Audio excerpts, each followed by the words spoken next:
When the Lava Hound entered the arena in May of 2016, it didn't just bring a new card. It introduced the first and only true flying archetype Clash Royale had ever seen.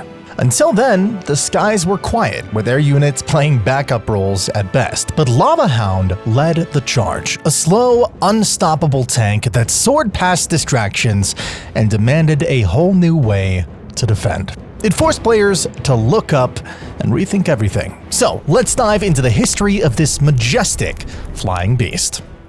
Before we do jump straight into the release of the Lava Hound itself, I think we should look at what the game looked like before its release. When Clash Royale soft launched in January of 2016, it didn't feel like a mobile game. It felt competitive. 3-minute battles, real-time PvP, and a streamlined 8-card deck system meant decisions mattered immediately. And in those beta months, the meta was a bit of a mess. A fun, chaotic, confusing mess. The early card pool was small, but already showed signs of depth. Hog Rider was one of the first cards players identified as oppressive. Its speed and ability to jump over the river created pressure that many decks simply weren't equipped to stop. Drop it at the right moment and it guaranteed tower damage. Cannon and Mini P.E.K.K.A became common answers, with Cannon quickly becoming a staple in defense-heavy decks. It was cheap, reliable, and perfectly timed for Hog's rise. At the other end of the meta, Giant and Prince formed the backbone of heavy pushes. Giant in the front, Prince behind. Simple, effective,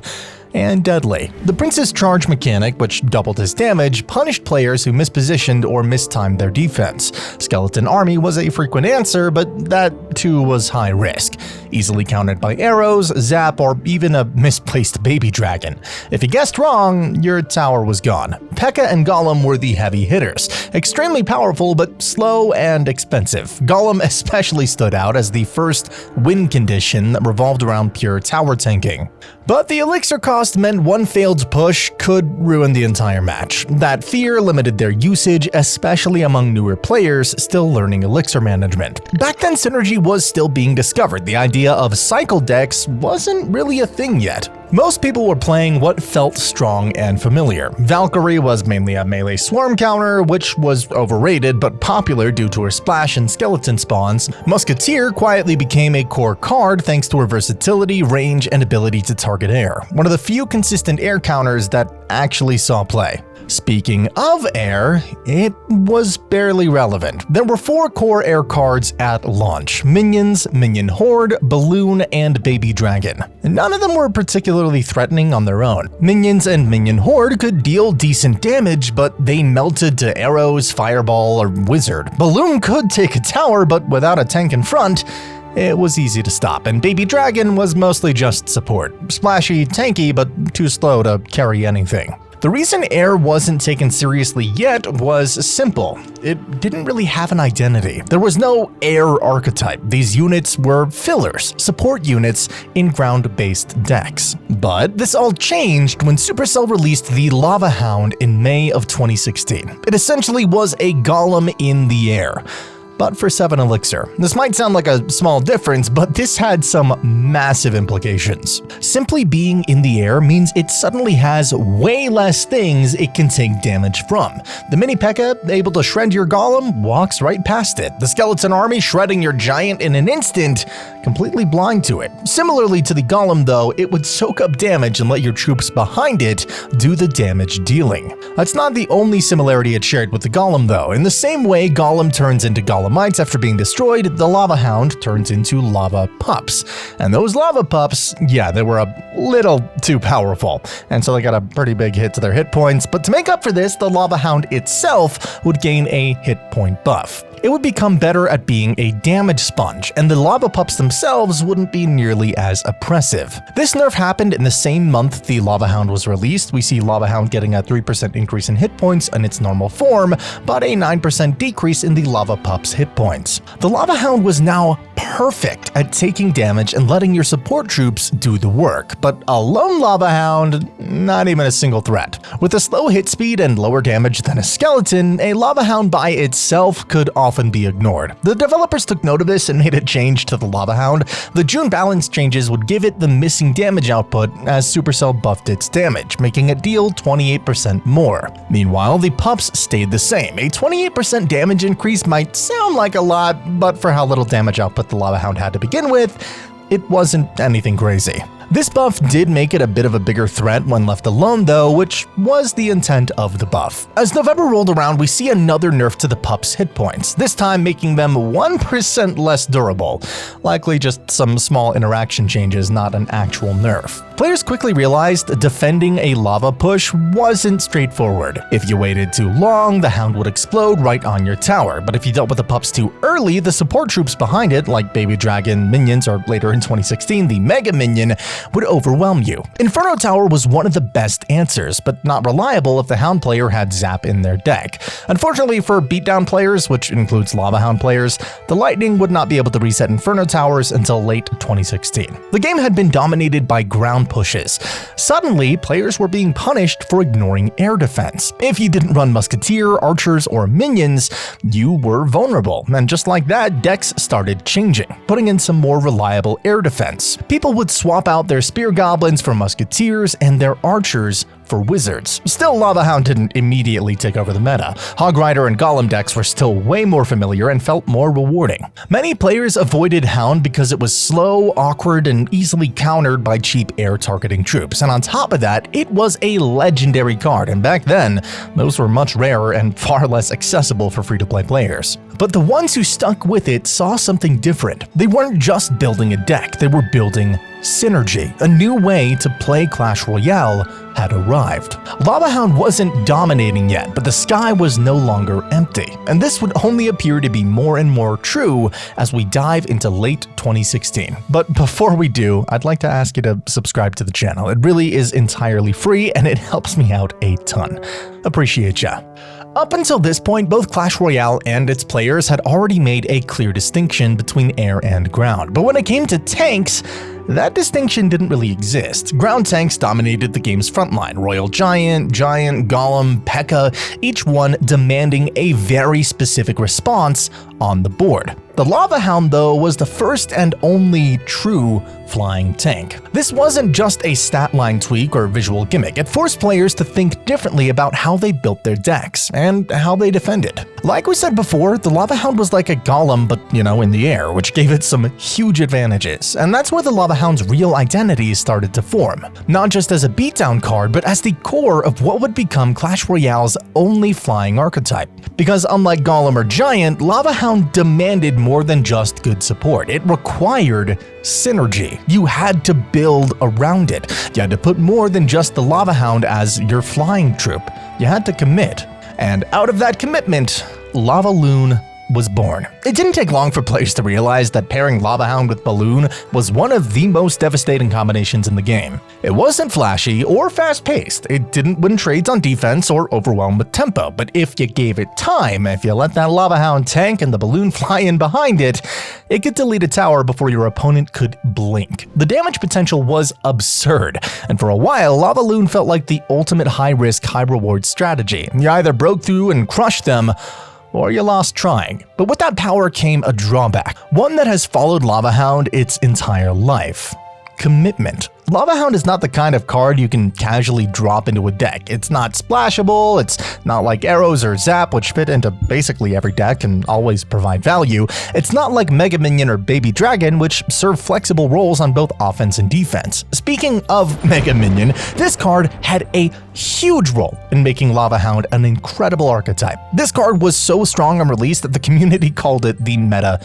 Minion. For only 3 Elixir, it could tank a fireball, deal with a bunch of different troops, and turn a defense into a counter push. This card was everywhere. Anyway, that aside, Lava Hound is a foundation card. Once you put it in your deck, you're locked into a very specific style of play, and that inherently limits its usage rate. You will rarely see Lava Hound in the top 10 usage charts, and it's not because it's bad, it's because it's specialized. It requires the right support cards, the right defense structure, and the right playstyle. You'd need a Balloon, you probably want Guards or Tombstone. You're going to run Inferno Dragon or Baby Dragon, and in some cases, even both. Everything revolves around setting up a single, unstoppable push. And that's not something every player wants to commit to, especially not in a meta that shifts constantly with faster cycle decks and more complex defensive interactions becoming the norm. But for those who stuck with it, for the players who really mastered the art of Lava Hound, there was success to be found. Because if Lava Hound ever had a weakness, it wasn't that it was too weak or too strong. It was that it was too linear, too predictable, and yet with players like Pompeo pushing the limits, adding Miner for dual lane pressure, tweaking air support cards, or mixing in different spells, the archetype started to stretch its wings. It wasn't just drop Hound, drop Balloon, hope for the best. It was a controlled, calculated beatdown engine with a surprising amount of flexibility. That's what the future of Lava Hound might look like, not in becoming a meta staple, but in refining its niche. And it carved out its niche even more as the years went on. Stick around and we'll talk about how evolutions affect the Lava Hound. But first, let's move on to 2017. It was a peaceful time in Clash Royale. Everything seemed quite balanced. New metas were shaping up the game like Log Bait and Hog Cycle, and then Supercell released the Night Witch. On launch, Night Witch was completely broken, like extremely broken, probably top 3 most broken cards ever, along with Goblin Machine and Phoenix. Players immediately paired her with tanks like Golem, Giant, and of course, Lava Hound. The synergy was insane. She spawned bats non-stop, and when you cloned her behind a Lava Hound, it was basically game over. And that's how Lava Clone was born, and it exploded onto the ladder. Lava Hound behind your tower, Night Witch supporting, and a clone spell right as they crossed the bridge. If your opponent didn't have poison ready, the push was nigh unstoppable. It didn't just take towers, it ended games. The reason why this worked so well is that usually clones will die to spells easily. Now, this isn't anything different for the Night Witch or Lava Hound, of course. They will also die to any hit of anything, but there's one key difference. Both the Lava Hound and the Night Witch spawn troops upon dying. The Lava Hound obviously spawns 6 lava pups, so clone it and you'd end up with 12 of them, and the Night Witch spawns bats when dying. Now, if you're new to Clash Royale, you might think it's only 1 bat, but back then, 4. This meant a clone would deliver an extra 4 bats, and that's if they take all of this out instantly, which oftentimes wasn't the case. Not too long after the meta adjusted, poison started showing up in nearly every deck, and Lava Clone became harder to pull off. But Lava players didn't just give up. They started tweaking their decks, looking for new tools to bring the archetype back. Then came a flying machine. It wasn't just overpowered, but it was annoying, and that made it perfect. It hovered just out of reach, did solid chip damage, and couldn't be killed by poison due to it moving out of the radius quickly. If you didn't have Fireball, it stuck around, and if it stuck around, it could go to town on someone's tower. Suddenly, Lava Hound had a new life. The flying machine couldn't be wiped out with a single spell like most clone targets. It forced awkward responses and created openings. By the end of the year, both Lavaloon and Lava Clone were thriving.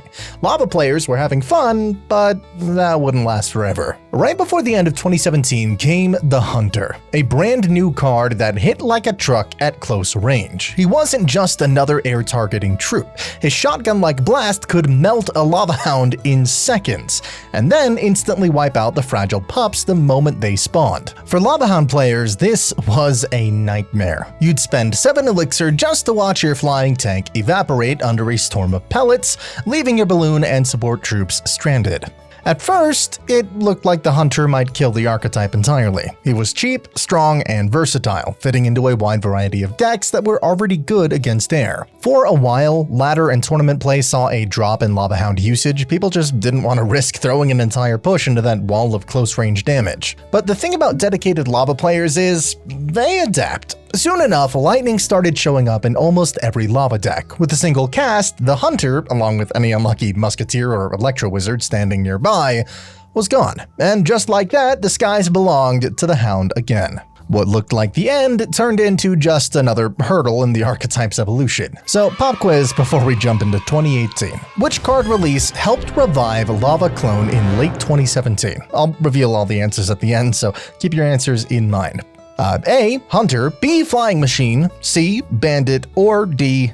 Cannon Card. Don't worry, you can pause, I won't judge. So, as Clash Royale grew, Supercell started actively balancing the game. In 2018, they adjusted several key cards, Balloon's knockback, Mega Minion's attack speed, and even the Inferno Tower, which was tweaked to avoid dominating as the default air defense. These changes had a direct impact on lava decks. Some feared the nerfs to Balloon and Baby Dragon would cripple air beatdown. Others saw buffs to anti-air troops and worried Lava Hound wouldn't survive. But through it all, the Lava Hound stayed stable. It didn't get reworked or drastically nerfed, minor tweaks here and there like the 5% increase in the Lava Hound's hit points, but nothing major. Even the Lava Pups, which had quite a bit of tweaks in the previous 2 years, had remained largely untouched, and that's because Lava Hound's strength never came from raw stats. It came from synergy. You could nerf a support card or buff a counter and the deck might dip temporarily, but it always bounced back in some form. That's the strength that the archetype has. It might be less prevalent in the meta, but it will always be viable in some form. Lava Hound found its place as a reliable, synergy-dependent tank. If you played it right, it could break through anything. If you didn't support it properly, it flopped. That balance kept it alive in a constantly shifting meta. It was played in top ladder by people like Insane Gaming, who was climbing the ladder with a Lava Hound Balloon deck, which contains Lumberjack, Goblin Gang, Fireball, Zap, Minions, and Mega Minion. 2018 wasn't the most exciting year for the Hound, but 2 new cards stood out. Electro Dragon was one of them. On paper, it looked promising. It could hit up to 3 different units in one go, deal solid damage, and stun or reset troops and buildings, all while being in the air. Despite its promising stats and abilities, it was left out of most Lava Hound decks. Its 5 Elixir price tag made it too big of a commitment for most people. For 5 Elixir, you were better off playing a Balloon or Miner plus a spell. And if your opponent had lightning, you were just giving them free value as it would die to rocket in one go, whereas the Balloon could still survive at a sliver of health. The other card worth mentioning would be the Snowball, and this one made a real difference. Snowball arrived with a unique toolkit, pushing troops back, slowing them down, and dealing a small burst of damage all at once. For just 2 Elixir, you could knock back almost anything that wasn't nailed to the ground, much like a mini fireball. This was especially useful against the Inferno Dragon, as the knockback would reset its deadly beam, and the slow effect would delay its next charge, buying precious time for your Lava Hound or Balloon to survive. In some ways, it was even better than Zap for that one specific interaction, since it added control on top of the reset. But there was a catch. While it could bully an Inferno Dragon with ease, Snowball couldn't knock back an Inferno Tower, meaning one of Zap's most famous tricks was off the table. This split the Lava Hound community. Some stuck with the tried and true Zap for its reliability against buildings, while others embraced Snowball's unique utility, using it to disrupt swarms, scatter defenders, and completely change the pacing of a push. The Valkyrie quickly became the go-to ground defender for many Lava Hound decks, not because she could shut down everything perfectly, but because she came closer than almost any other option. She was a true jack of all trades. Her high health let her stand toe-to-toe with mini-tanks like Mini P.E.K.K.A, her 360-degree splash damage erased swarms like Goblin Gang in a single spin, and even a Mega Knight's passive leap couldn't stop her from holding her ground. She wasn't flawless. Against a Hog Rider, for example, her slower movement would mean the tower would still take 2 or 3 hits before she could finish the job. But she could do the job, and that's what mattered. She could even kite and tank air units like Minions or Baby Dragon across the arena while your Princess Towers picked off air threats, buying you time to build that push that you wanted. Compared to alternatives like Barbarians, the Valkyrie's value was clear. She was cheaper, far more spell resistant, and worked in more situations. And if your opponent ignored her after a defense, that was a mistake they'd regret. A lone Valkyrie left to spin on a tower could chunk it for over 2,000 damage, making her a threat you couldn't just walk away from. Inferno Dragon was the big killer, melting tanks like Golem or Giant before they reached your tower, and for the final slot, Skeleton Army offered massive defensive value if unanswered. But guards became the preferred pick over time, immune to log and zap and far more reliable against splash damage. This build wasn't just strong in its time. It set the blueprint. Even today, you can see echoes of it in modern lava decks. And with that, 2018 wrapped up. Lava Hound wasn't the strongest deck in the game, but it wasn't dead either. Though this next year might be one of the most chaotic years for this card and archetype. Early 2019, lava decks were strong. Lavaloon, Lava Miner, and even Lava Clone, all viable. Players were asking what would come next, new cards, balance changes, but for most of the year, not much happened. 2019 became a filler year for Lava Hound. The meta stayed the same, the game started to feel repetitive. Then in March, Goblin Cage arrived, and Lava players were quick to take notice. It was a building that spawned a tanky ground unit after being destroyed, making it perfect for stalling giants, hogs, and royal giants, similar to the Tombstone, which was already quite often used inside of Lava Hound decks. But the Goblin Brawler couldn't be zapped away as easily as the skeletons from the Tombstone. Some players replaced the Tombstone with the Goblin Cage, and it usually came down to personal preference and card levels. But just as Lava players were getting comfortable, something awful hit the game. On November 3rd, 2019, Elixir Golem entered the arena. At first, Lava Hound mains didn't see it as an immediate threat, it wasn't a direct counter, and the card was new enough that players were still figuring it out.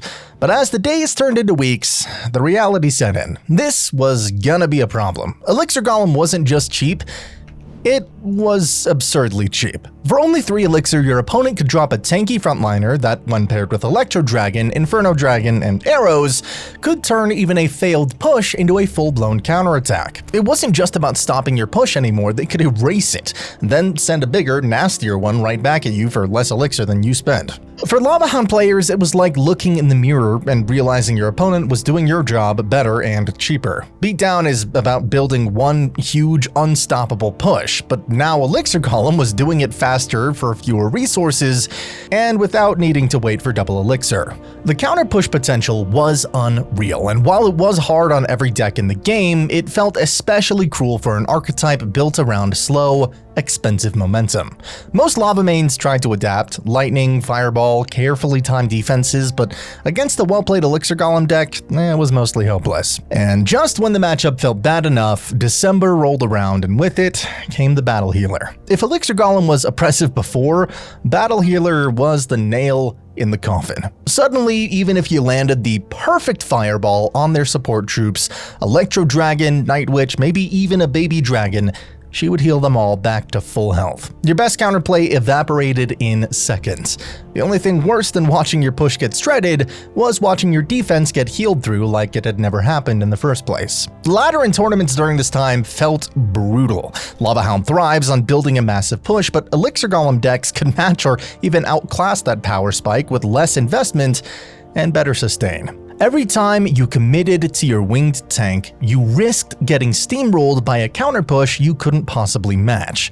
And it wasn't just a lava problem, the entire meta was warped around Elixir Golem, making it one of the most frustrating periods in Clash Royale history. Even when the nerfs finally came, they were gradual. The archetype didn't vanish overnight, and Lava Hound's recovery was slow. The Sky Beast was still flying, but it had been grounded, if only for a while. Fast forward to June of 2020, and finally, some good news.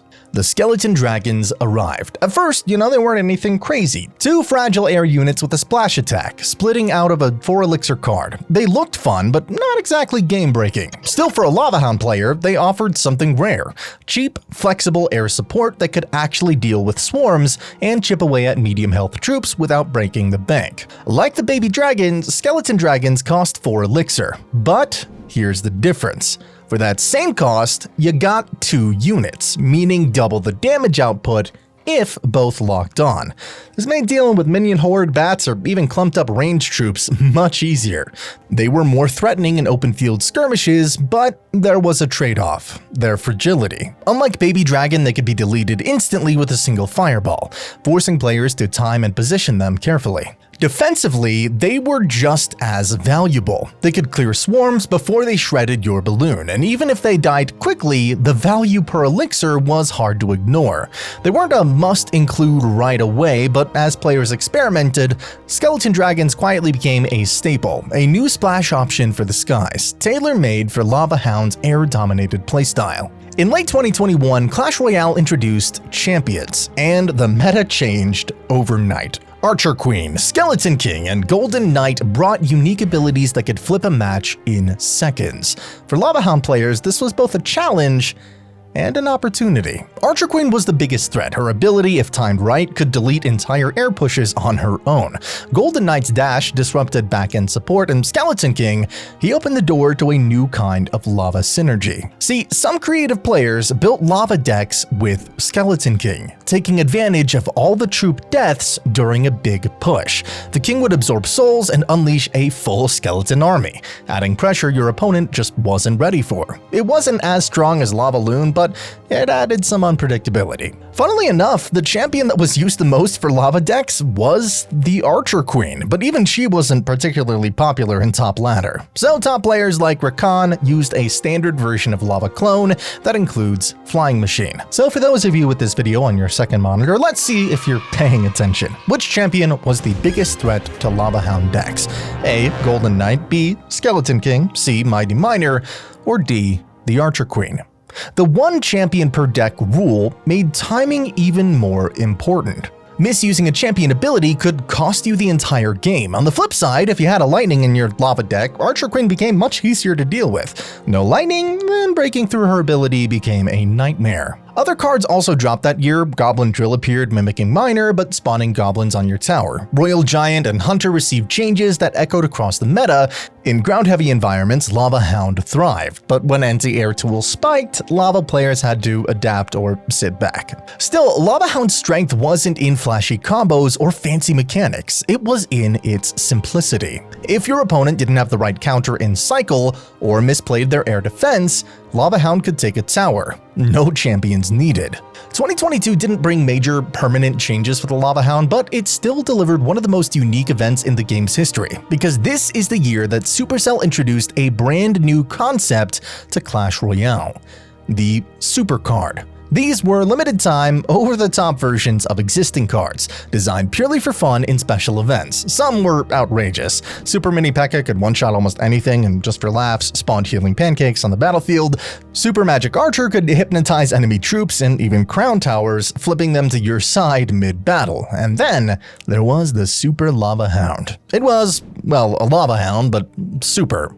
Who would have guessed? Instead of reinventing the wheel, Supercell simply asked, what if Lava Hound, but more? It had way more health, and when it finally went down, the real chaos began. First, it dropped 3 fireballs, chunking whatever was unlucky to be nearby. Then it split into 2 mini Lava Hounds, each still building, targeting, and tanking enough to demand attention. Kill those, and yeah, you weren't done yet. Each mini burst into 4 lava pups that hit harder than the regular kind, melting towers or supports if ignored for even a second. This made defending it a layered challenge. Zap or arrows could clean up the pups, and you'd still have to chew through the minis, and by the time you did, those fireballs might have already cleared out part of your defense. It wasn't as flashy as pancake-wielding knights or mind-controlling archers, but it was a 3-stage air siege that felt unstoppable when it connected. Later that year, another major arrival shook up the arena: the Mighty Miner. He came up with a digging mechanic and the ability to drop a bomb behind him. In Lava Hound matchups, this kind of became a problem. If timed right, the bomb could wipe out all the lava pups and knock back a balloon, stopping an entire push with just one ability. The Lava Hound didn't receive any direct buffs or nerfs that year, but these new cards brought fresh challenges. Even in a quieter year, the meta kept evolving, and lava players had to stay sharp. 2023 started quietly for Lava Hound, but by mid-year, everything changed with one of Clash Royale's biggest updates in years: evolutions. Supercell introduced a new mechanic where select cards could evolve mid-match, unlocking new abilities and becoming more formidable. At launch, only 4 cards got this treatment: Royal Giant, Firecracker, Barbarians, and Skeletons, and each brought some unique twists to the battlefield. The evolved Royal Giant was terrifying. Every shot he fired sent out shockwaves that dealt splash damage, enough to kill skeletons instantly, rendering them useless as counters. On top of that, the shockwaves knocked back enemy units, making it nearly impossible for grounded attackers like Mini P.E.K.K.A to land a single hit. Plus, his health pool increased, making him an even tougher siege threat that demanded immediate attention. Firecracker evolved into a fiery menace, more so than she already was, who survived arrows and unleashed fireworks that exploded on impact and left lingering sparks that chipped away at swarms and even the Lava Hound itself. Her spark damage stacking was so oppressive it was quickly nerfed after release. Skeletons became stronger but remained relatively balanced. Fine support that could stall and distract, but didn't overshadow other cards. Meanwhile, the evolved barbarians were noticeably weaker compared to the other evolutions. They didn't gain any flashy new abilities or game-breaking effects. Still, for Lava Hound decks, their arrival was pretty massive. Adding Evo Barbarians became nearly a necessity. They provided crucial tankiness, enraged damage, and reliable ground control. While they couldn't dominate the meta like Royal Giant or Firecracker, they were the perfect fit to shore up Lava Hound's traditional weaknesses. Their presence gave Lava players a consistent, dependable defense against heavy ground pushes, which was a lifeline for an archetype that struggled without proper support. As more evolutions were introduced, Supercell released Evo Knight, a tanky, well-rounded unit that found its way into some Lava Hound decks. However, he was quickly overshadowed by the continued dominance of Evo Barbarians, who remained the go-to choice for solid ground defense. That dominance, though, didn't last long. Soon after, Supercell implemented a harsh balance change. Evo Barbarians had their hit speed slowed, their damage boost removed, and their health reduced. Suddenly, they were far less durable and far less threatening on defense. Lava players faced a pretty tough decision: either switch to Evo Knight or continue running a significantly weakened version of the Evo Barbarians. To make matters worse, Lava Hound itself took a 6% HP nerf in the same patch. Things looked pretty bleak for the archetype, I'm not gonna lie. But 2024 brought a fresh wave of hope. Two new evolutions arrived, Evo Valkyrie and Evo Bomber, and both fit into Lava decks better than anyone anticipated. Evo Valkyrie wasn't just a simple upgrade of the classic Valkyrie. She was a complete game changer. While the original Valkyrie was already a solid jack-of-all-trades with decent health, splash damage, and the ability to tank hits, the evolved version took her versatility to a whole new level. The biggest difference came from her tornado spin attack. Unlike the normal Valkyrie's circular swing, Evo Valkyrie's tornado effect actively pulled enemy troops inward with each spin, disrupting enemy positioning and grouping them together. This ability made her incredibly effective at controlling pushes, not just dealing damage but actively manipulating the flow of battle. Against massive tanks like Golem or fast threats like Hog Rider, Evo Valkyrie could completely shut them down by repeatedly pulling them back as they tried to advance toward your towers. This disruption slowed down their momentum, allowing your towers and other defenders to chip away at them safely. This was a huge advantage over the normal Valkyrie, who could only fight directly but couldn't affect enemy movement. On top of that, her tornado spin also decimated swarms. Bats, which could be a serious nuisance in Lava Hound decks, did not stand a chance. They were sucked into the tornado and eliminated almost instantly. This splash control was crucial, especially since Lava Hound players often struggled against quick, swarmy air units. Evo Valkyrie also boasted higher health, making her tankier and able to survive longer against spells and enemy hits. This allowed her to consistently fulfill her defensive role, giving Lava Hound decks a reliable frontline that could manage both ground and air threats with grace. In short, Evo Valkyrie wasn't just an improved version of a familiar card. She was a vital defensive tool that elevated Lava Hound's resilience and control in an increasingly fast-paced meta. Then came Evo Bomber. He was, by lack of a better term, broken. His bombs bounced 3 times, reached insane distances, and could splash towers with ease. For just 2 elixir, he felt like a magic archer on steroids. If paired with a tank, he'd shred defenses and towers alike. It is no surprise he reached a 52.4% usage rate at launch, just behind the Little Prince by 0.01%. And yeah, that's as crazy as it sounds. In March of 2024, Supercell dropped 2 new evolutions, but only one reshaped the Lava Hound landscape: Evolved Zap. For Lava decks, dealing with Inferno Tower and similar threats had always been a make-or-break challenge. One regular zap just wasn't enough to reliably reset Inferno Tower's damage ramp-up or stop Sparky's devastating charge. And that is where Evolved Zap steps in.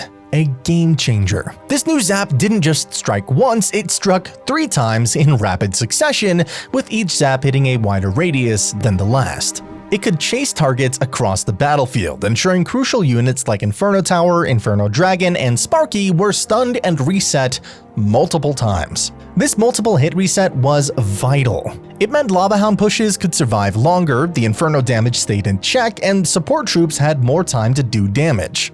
Paired with Evo Bomber, Evolved Zap became a cornerstone of Lava Hound support, especially in Lavaloon decks. Together, they gave the archetype the reliable defense and control it needed to thrive in a rapidly evolving meta. The Evolved Zap was a complete game changer for Lava Hound decks, not just because it was a stronger spell, but because it essentially delivered 3 zaps for the price of 1, each with a larger radius than the last. This meant that you could cover more ground and deal more damage over a wider area. For Lava players, the ability to reset and survive against Inferno Tower was critical. A single zap often wasn't enough to reset its devastating damage ramp up, but the Evolved Zap could hit Inferno Tower 3 times in quick succession, effectively keeping it off your Lava Hound for much longer and significantly increasing your push's chances of success. Beyond Inferno Tower, the triple zap's damage was enough to kill tricky support troops like Magic Archer and Mother Witch outright. Both of these units could severely punish your Lava Pups and support troops if left unchecked. The Evolved Zap's rapid-fire hits with increasing range allowed Lava decks to eliminate these threats swiftly,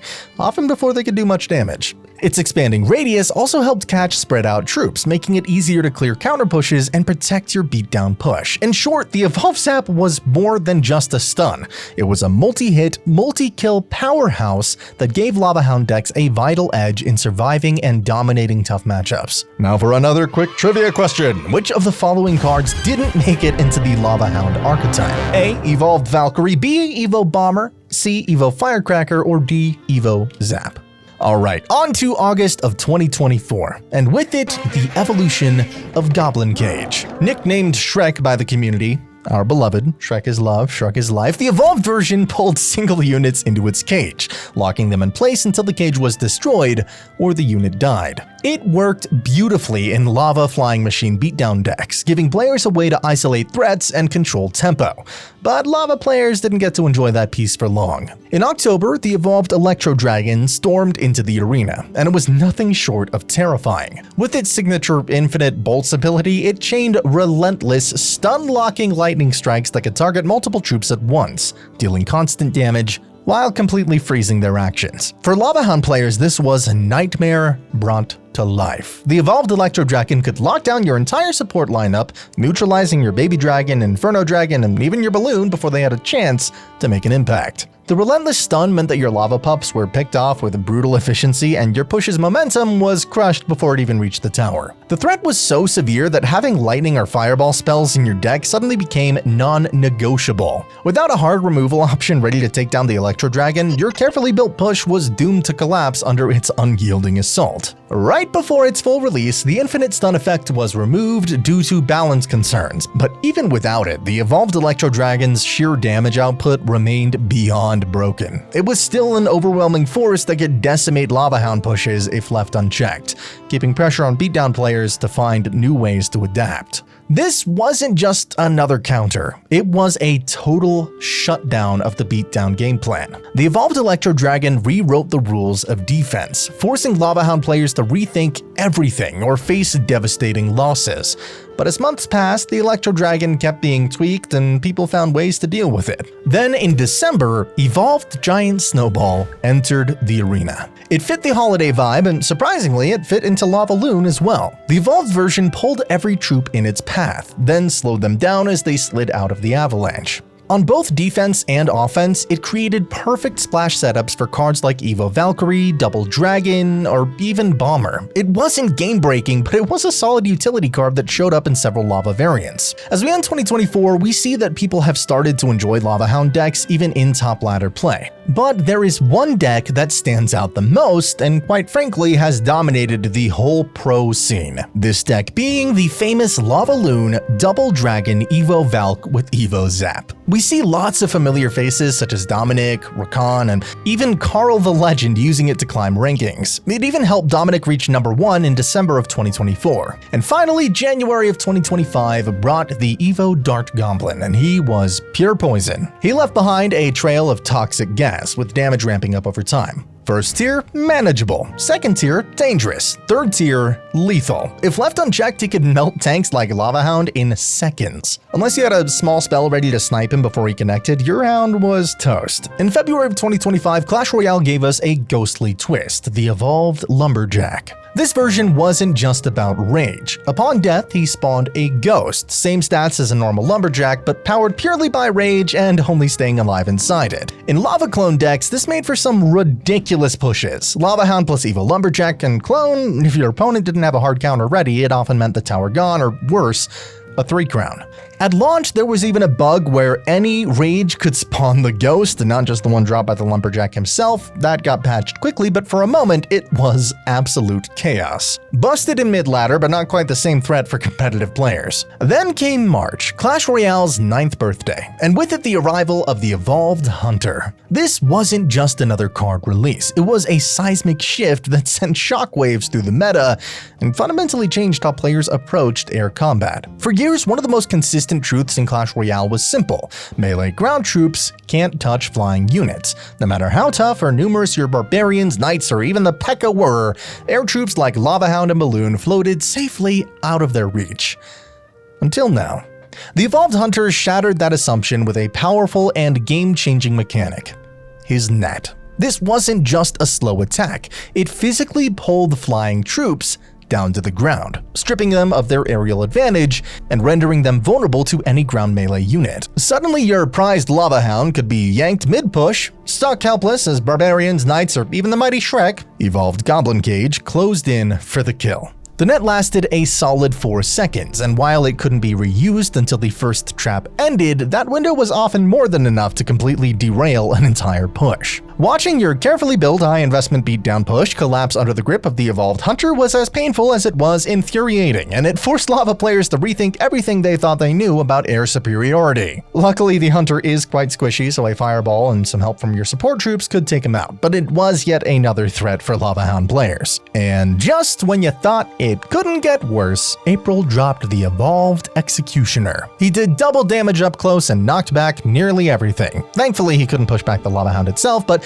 if he could, we don't even want to imagine that. The classic X-NATO combo already gave Lava decks headaches, but now it was on another level. One misstep and your entire support squad could get erased. Though despite all of the nerfs, counters, and meta shifts, the Lava Hound still flies. It's never been the fastest or the flashiest, but it's one of the most resilient and uniquely rewarding cards in Clash Royale. Its core identity, a massive flying tank demanding commitment and synergy, remains intact, and yet the potential for the Lava Hound to evolve into something greater still lingers in the air. Imagine a true evolution of the Lava Hound that fully embraces its legacy as the ultimate flying tank. Taking inspiration from the Super Lava Hound, this evolution could bring new depth and excitement to a card many thought had reached its limits. Picture a Lava Hound with multiple distinct forms, each with unique abilities and roles. The main form remains a colossal flying beast with insane health, but now it's surrounded by an aura that boosts nearby air troops' damage and speed. When this beast falls, instead of simply splitting into standard lava pups,